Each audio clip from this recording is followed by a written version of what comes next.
maybe this isn't what I want to do. So you experiencing that humbling experience, how did that experience move you forward? Did you know that from then on you have to be fully sharp, not underestimate anyone? Can you elaborate more how you feel? 100%. Yeah. I feel like everyone needs a humbling experience in their life at some point. I feel like that for me was more a thing of, yo, like, how did he catch me with that? How did he do it? I want to learn. I want to do that to other people. Do you know what I mean? Okay. That was my experience of it anyway. Okay, so you mentioned that you first started, the first combat sport was Thai Jiu-Jitsu. Is that what you said? It was Thai boxing. Thai boxing, yes. Thai boxing. And okay, so what made you get into mixed martial arts? So my actual transition into MMA was a bit mad, because so when I started Thai boxing, I didn't really know much about MMA. And then I was training for my first Thai boxing fight, and then my opponent pulled out, which happens all the bloody time in MMA and fighting sports. Yeah. And then my coach was like, oh, I've got a MMA fight here, if you want to do that. I was like, okay, let me start having a look into that. And then I think I probably trained MMA for about a month or two, and then had a fight in MMA.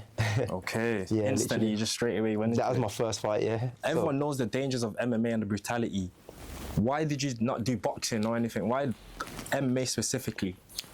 As I said, I think it was just watching all the films when I was younger. So obviously, Ong Bak, Kickboxer, all them sort of films. When I used to watch them younger, I was like, I want to be able to use my kicks, all that. And obviously, coming from a footballing background, okay, I used to use my legs a lot anyway, so it was just a natural transition for me. Okay. And yeah, it just looks like, I was like, yeah, that's what I want to do. Like, it looks sick. Like, yeah. So how long you been doing MMA for now? Fully, I started Thai boxing first, but I was doing that for about a year till I switched over. Okay. But in total, I've been training about 9 years now. 9 years, almost 10 years in the game. Flies by, man. That's good. That's good. That's extremely good. All right then. And what point did you realize this could be more than a hobby?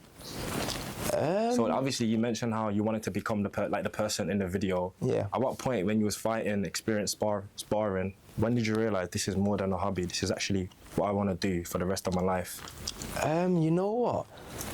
There wasn't a specific point, but I feel like once you get into this sport, you get in. Like, everyone that does it, you can't stop. It's like a buzz. It's like you can't stop it. And then the more fights you have, the more experience you gain, the more you get better. Everyone's like, yo, like, you're actually quite good at this. And then you think, oh, maybe I could do this. And then I think for me, that was just it. Just having the fights and then being really good in the fights. Like, you know what? I could actually do this, do you know what I mean? Okay. Yeah. What does a typical training week look like for you? Training week, so train 6 days a week, rest days on Fridays. So Monday to Friday, I try and go on about 3 runs a week. Okay. In the morning before work. Start work at 7 o'clock, so I have to go on my runs about 5. Go work, finish work about 3:30, 4.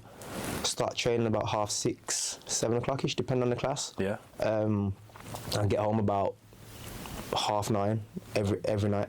Yeah. Okay. That seems like you're extremely disciplined. The MMA sport's extremely disciplined, fully. Yeah. Like, you can't mess around. Yeah. Nah.